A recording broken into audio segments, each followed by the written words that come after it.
যোৱাকালি TSK লাইভত ছাত্ৰ মুক্তি সংগ্ৰাম সমিতি তিনিচুকীয়া জিলাৰ সাধাৰণ সম্পাদক ধৰ্মৰাজ শৰ্মাই এটা নিউজ তাতে বাইট দিছিল। তাতে কৈছিল যে আজি যেহেতু অসমৰ মুখ্যমন্ত্ৰী ডক্টৰ হিমন্ত বিশ্ব শৰ্মাই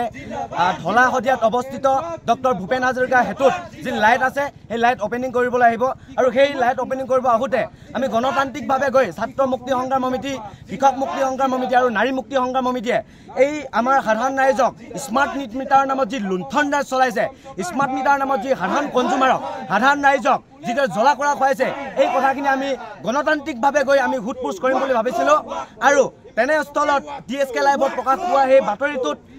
পাই অসম পুলিচে যিদৰে ছাত্ৰ মুক্তি সংগ্ৰাম সমিতিৰ তিনিচুকীয়া জিলাৰ সাধাৰণ সম্পাদক তথা নেতা ধৰ্মৰাজ শৰ্মাক যিদৰে অসম পুলিচে তথা লেখাপানী আৰক্ষীয়ে তেওঁৰ মিতি মানুহৰ ককাই সমুদায়ৰ ঘৰৰ পৰা যিদৰে গ্ৰেপ্তাৰ কৰিছে,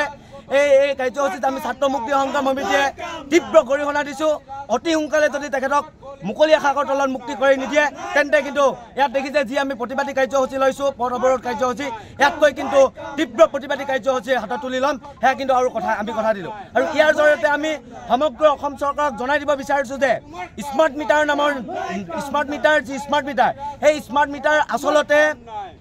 উদ্যোগপতি বিভিন্ন ধৰণৰ চৰকাৰী বিষয়া ঘৰত MLA মন্ত্ৰী ঘৰত যিদৰে লগাব দিছিল অসম চৰকাৰে, পোনপ্ৰথমে কিন্তু তেওঁলোকে সাধাৰণ ৰাইজক জ্বলা কলা খুৱাই সাধাৰণ কনজুমাৰৰ ঘৰত লগাব বিচাৰিছে।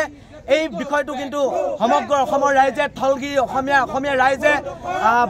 তীব্ৰ গৰিহণা দিছে। গতিকে যিমান আমাৰ এই অঞ্চলত তিনিচুকীয়া জিলাত অসমত যিমান সাধাৰণ ৰাইজৰ সাধাৰণ কনজুমাৰৰ ঘৰত স্মাৰ্ট মিটাৰ নামৰ এই কালপিতটো টকা লুণ্ঠন কৰা এই কালপিতটোক